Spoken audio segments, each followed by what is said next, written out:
Olá, CACDista, prezado CACDista, prezado CACDista. Deixa eu diminuir o som que talvez vocês já reconheceram, mas não é sobre ele que a gente veio falar hoje, né? Eu estou assistindo as aulas do Clio, do 360, e inclusive para a terceira fase, curioso, né? Que é por conta dos fundamentos. Mas eu não poderia deixar de passar aqui para inaugurar o conteúdo de economia que nós não abrimos ainda, né? Aliás, nós não abrimos algumas matérias, mas até o final da semana vocês podem ficar tranquilos que à medida que eu for desenvolvendo os conteúdos e for tendo um tempinho também, porque é preciso considerar que eu também estou no meio da preparação, tá? E no meio da preparação nem sempre os conteúdos coincidem entre aquilo que eu estou estudando e aquilo que eu tenho que passar para vocês. Mas, enfim, hoje a gente está inaugurando economia. E economia é uma matéria bastante espinhosa, porque é uma matéria onde a maioria dos candidatos são menos experimentados, né? É um conteúdo que não que é contra-intuitivo, em primeiro lugar, ele é bastante técnico e eu vou tentar passar esse conteúdo para vocês de uma forma que vocês possam conseguir se virar na prova de outubro da terceira fase. É claro que você não vai enganar a banca. A banca não é idiota, a banca conhece economia e a banca consegue ler o seu texto e saber até onde você tem conhecimento de economia. Eu costumo dizer que em 60 linhas e em 90 linhas a gente engana até a página 2, tá? Para um examinador experimentado, ainda que você aplique todas aquelas técnicas e aquelas sugestões que o mercado aí da terceira fase indica, a leitura ou o conteúdo ele meio que brota, ele aparece na frente do examinador. Muito bem, dito isso, eu vou considerar que vocês já tenham pelo menos o curso extensivo ou algum conhecimento teórico de economia e vou simplesmente fazer vídeos mais curtos para você repassar conceitos que precisam estar na sua prova. Esse é um pulo do gato importante na prova de economia, o economês. Ou você usa os conceitos e aplica os conceitos, ou a prova de economia vai parecer um raciocínio lógico muito mal feito, sabe? É um pouco sobre o que a gente vai conversar em espanhol, por exemplo. É muito fácil você fazer uma prova de portunhol. E aí você perdeu a oportunidade de mostrar conhecimento linguístico. Aqui no caso da nossa disciplina hoje de economia, teoria econômica tem conceitos próprios e tem raciocínios muito próprios. Então, essa série de vídeos, queridos, é um pouco tentar relembrá-los de conceitos que vocês já viram, que vocês já conhecem e que não adianta eles estarem apenas na mente de vocês, porque agora é a hora de você transformar esse conhecimento num produto ou numa produção bastante ativa. E hoje eu vou começar falando dos dois conceitos muito básicos. O vídeo é realmente bem curto. Queria lembrá-los. Claro, primeiro lembrar que microeconomia já estava no edital. O que é surpresa, talvez, dos últimos anos para cá é que ela tenha vindo para a terceira fase. Microeconomia, então, é um assunto que a gente precisa também desenvolver conceitos e tê-los bastante claros. Talvez o assunto clássico da microeconomia, ou melhor, da micro, da macro, da economia como um todo, porque essa divisão também, aqui entre nós, candidatos, essa divisão entre microeconomia de um lado e macroeconomia do outro, e economia internacional de outro, ela é uma divisão doutrinária que está prevista no edital, mas do ponto de vista do raciocínio, do ponto de vista da economia, ela é didática. E para aí, tudo bem? Ela é apenas didática. Então, quando você lida com conceitos como oferta, conceitos como demanda, elas são aplicadas na economia, na microeconomia, são aplicadas na macroeconomia, na economia internacional, na história da economia brasileira. Então, são conceitos que vocês vão precisar operar. E os conceitos eles precisam aparecer na sua prova. Tudo bem?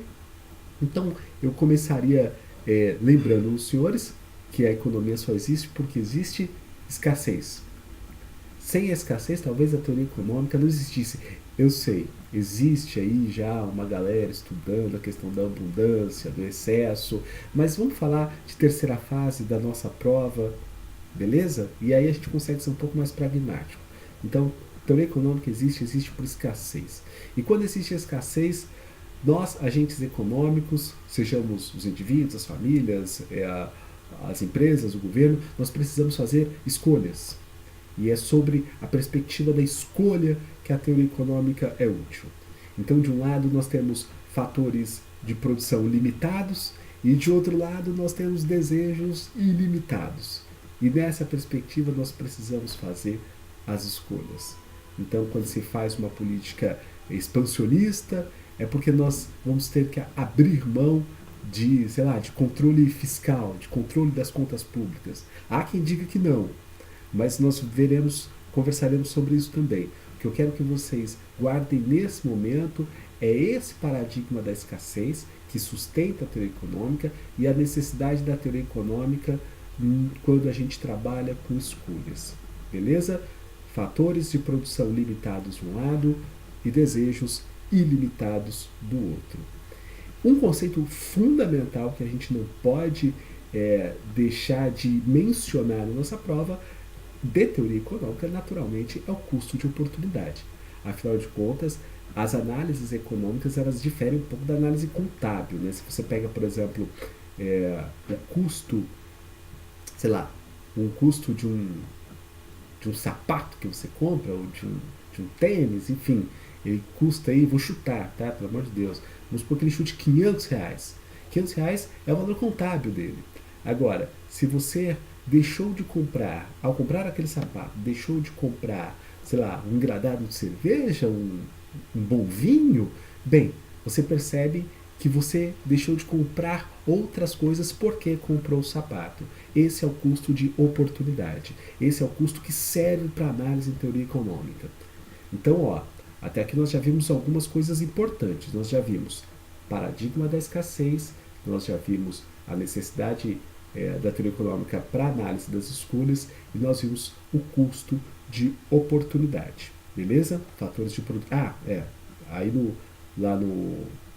Quando você faz escolhas, lembra de você falar dos fatores de produção limitados e dos desejos ilimitados. Beleza? Um outro conceito fundamental são a linha de fronteira de produção, né? A linha de fronteira de produção é ótimo, né? A fronteira de possibilidade de produção, a FPP, fronteira de possibilidade de produção, que é justamente trabalhando no limite da nossa capacidade produtiva de um setor ou de uma economia. O que você precisa lembrar dela é que, para além da capacidade de produção, só desenvolvimento tecnológico. E no limite do pleno emprego é quando você está em cima da fronteira de possibilidades de produção. Basicamente é isso. E dentro da possibilidade de produção você pode operar com qualquer quantidade. Estou lembrando só vocês dos conceitos. Então, fronteira de possibilidade de produção, custo de oportunidade, escassez, escolha, oferta e demanda. É claro, esses conceitos eles operam sobre as suas análises. Se você, por exemplo, pensar em demanda, via de regra você tem que falar de uma relação inversa de preço e quantidade. Demanda, relação inversa entre preço e quantidade para casos gerais. É claro que existem os casos específicos, né? Veblen, Giffen, eu sei que você tem conhecimento disso. Agora, relação inversa entre preço e quantidade para casos gerais, especialmente quando nada for dito na questão. Se você quiser avançar no seu raciocínio, você trabalha com casos específicos, beleza? Importante quando você for falar da demanda, falar do que é deslocamento da demanda e do deslocamento ao longo da demanda. Não é que você vai usar isso quando o examinador, se o examinador perguntar. Você está numa prova que você precisa demonstrar conhecimento. Conhecimento em teoria econômica. Esse é o pulo do gato. Demonstre que você sabe o que é o deslocamento da demanda e demonstre que você sabe o que é o deslocamento ao longo da demanda. Tudo bem? Então, retomando aqui muito rápido para você, só para você conseguir sistematizar o seu raciocínio, deslocamento da demanda, renda, bens alteração do preço dos bens substitutos, alteração dos bens dos preços, o preço dos bens complementares, alteração nos gostos e nas expectativas, beleza? Então, basicamente, são esses os fatores que deslocam a demanda, seja para para a direita ou para a esquerda é ótimo. Expandem a demanda ou contraem a demanda. Tá? Terceira fase, você pode aprimorar o seu conhecimento, aprimorar o seu linguajar econômico. Em relação aos os fatores que deslocam ao longo da demanda, preço do bem, beleza? Então, ao longo da demanda é o preço do bem. Deslocamento da demanda é a renda, o preço dos bens substitutos, o preço dos bens complementares e os gostos. Beleza? E a expectativa. Tá bom? Eu acho que com isso em mente você consegue fazer bons parágrafos de microeconomia. Bem, como eu prometi, nós vamos fazer textos curtos. Eu volto para ir instrumentalizando vocês esses conceitos e recomendo fortemente, como nós fizemos e estamos fazendo em direito, como nós estamos fazendo em Imposição Oficial do Brasil, como nós estamos fazendo também em espanhol e vamos continuar fazendo em economia e nas outras disciplinas. Tomem nota. Se eventualmente vocês não conseguirem tomar nota porque estão no trânsito, ouçam esse vídeo mais de uma vez, 2, 3 vezes, se for possível, tá bom? Grande abraço, até o próximo vídeo.